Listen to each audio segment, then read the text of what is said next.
Africa is a continent of 54 diverse countries, with immense natural wealth, a young and growing population, and pockets of rapid progress, e.g., Rwanda's post-genocide recovery or Ethiopia's infrastructure boom. Yet sub-Saharan Africa has the world's highest poverty rates, with nearly 90% of global extreme poor projected to live there by 2030, and average GDP per capita remaining low amid uneven growth around 3 to 4% in recent years. The reasons are multifaceted, interlocking historical, political, economic, and structural factors, no single cause, but a combination that has proven hard to break. Historical legacy of colonialism. European powers carved up Africa with arbitrary borders that split ethnic groups and fueled future conflicts, while building economies solely for raw material extraction, minerals, cash crops, rather than local development. This left weak institutions, poor infrastructure oriented toward export ports, and commodity dependence that persists today.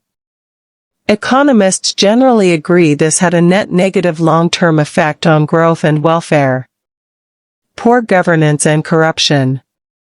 Many African states inherited or developed extractive institutions where political elites capture wealth rather than foster broad prosperity. Corruption diverts public funds, deters investment, and erodes trust. Africa scores poorly on global corruption indices, with citizens often reporting worsening trends and fear of reporting it. Bad incentives, e.g., lack of property rights security or rule of law, stifle entrepreneurship. The resource curse.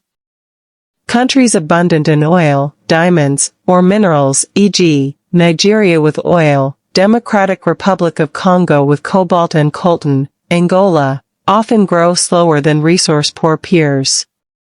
Wealth concentrates among elites and foreign firms, causes economic volatility, inflates currencies, hurting agriculture/manufacturing, the Dutch disease, and sparks conflict over control. The paradox, immense riches, yet widespread poverty. Conflicts, instability, and external pressures. Dozens of civil wars, coups, and insurgencies since independence have destroyed infrastructure and displaced millions.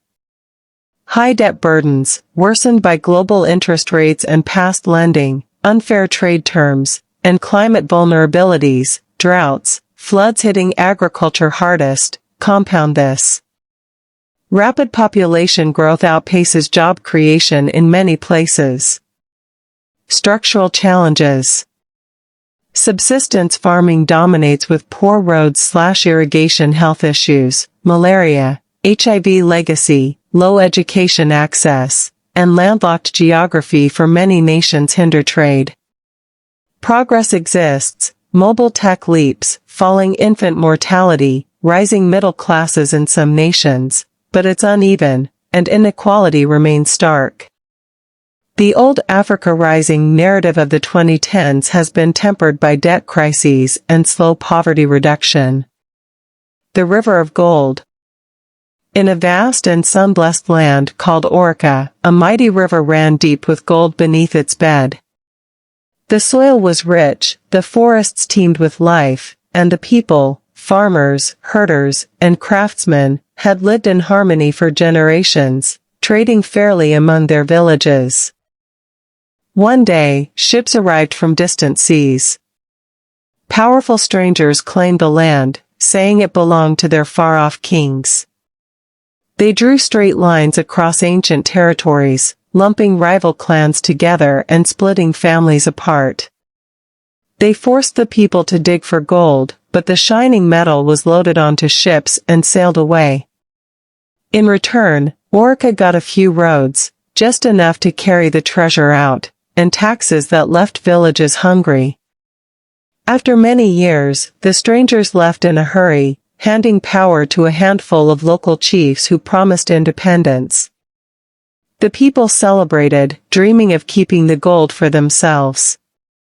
But the new leaders had watched the old ways closely. They signed deals with new strangers, companies from abroad, who offered machines to dig faster. "We'll take most of the gold," they said, "and give you a share for your treasury." The leaders agreed, building grand palaces in the capital while village wells ran dry. Money flowed in from the river of gold, but much of it vanished, hidden in foreign banks or spent on private jets.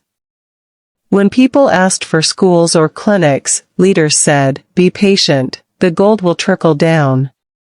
Instead, prices soared, farms struggled, and young men left the fields for city jobs that never came. Rivals fought over who controlled the richest parts of the river. Wars broke out, villages burned, families fled.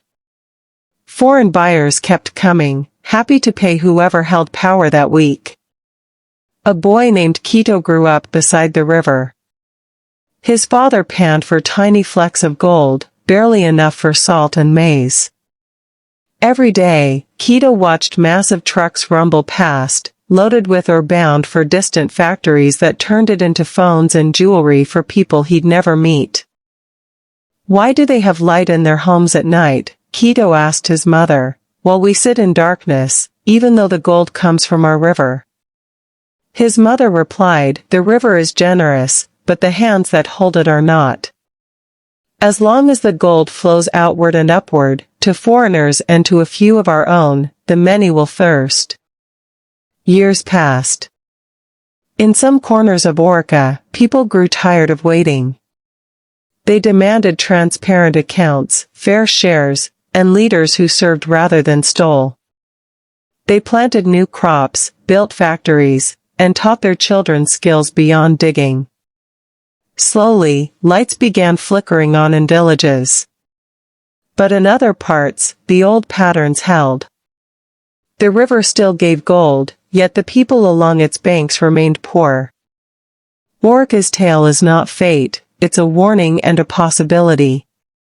When institutions serve everyone, when wealth is invested wisely, and when history's chains are broken, even the richest river can nourish all who live beside it.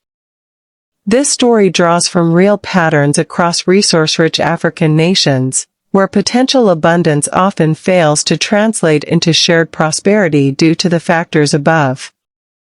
Change is possible, as seen in places reforming governance or diversifying economies.